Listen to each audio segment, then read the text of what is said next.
Ito, tanggap na report sa probinsya ulit. Ako sa paman na ika-48 araw ng barira.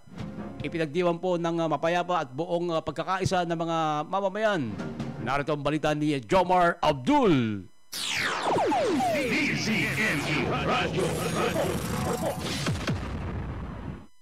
Barira, Maguindano del Norte, Honorable Mayor Abduraof Di Tumawis, matagumpay na dinaos ang ika-48 araw ng barira sa isang pagdiriwang na nagpakita ng pagkakaisa, kultura at pag-unlad ng bayan ng Barira sa probinsya ng Maguindano del Norte.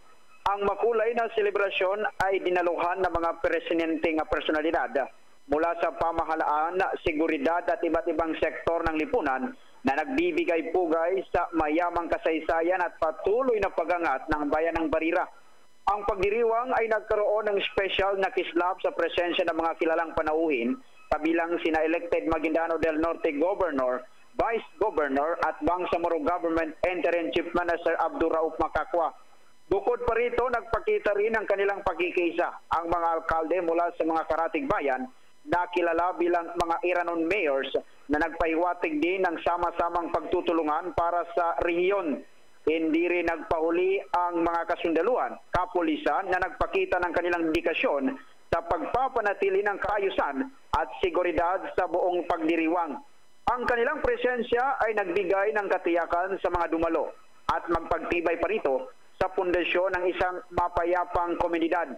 Ang tunay na puso ng pagdiriwang ng Bayan Barira ay ang aktibong partisipasyon ng mga mamamayan nito. Sila ang nagbibigay buhay sa mga aktibidad mula sa makukulay na parada na nagpakita rin ng kanilang kultura at tradisyon hanggang sa makasaysayang programa na nagbalik tanaw sa kanilang pinagmulan. Ang mga pagtatanghal ng kultura at sining ay nagpapakita ng talento at pagkamalikhain ng mga Barireño at nadagdag ng kulay at sigla sa nasabing okasyon. Sa kanyang talumpati, buong taus-pusong nagpasalamat si Mayor Tumawis sa lahat ng mga dumalo at nakisa sa kanilang pagdiriwang.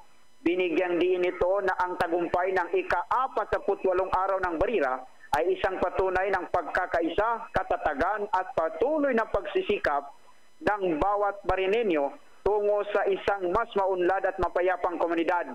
Ang ika-48 araw ng barira ay hindi lamang isang pagdiriwang kundi isang pagpapakita ng pagkakaisa ng kultura at pag-asa para sa mas magandang kinabukasan ng Barira na isa ngayon sa umuusbong sa munisipyo sa buong Maguindanao del Norte. Mula dito sa rehiyon ng Bangsamoro, Jomar Abdul nagulat para sa Target On Air sa DZMA 1530, ang Radyo TV.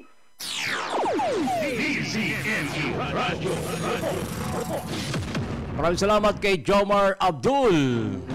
Diyan po sa Mindanao, ano?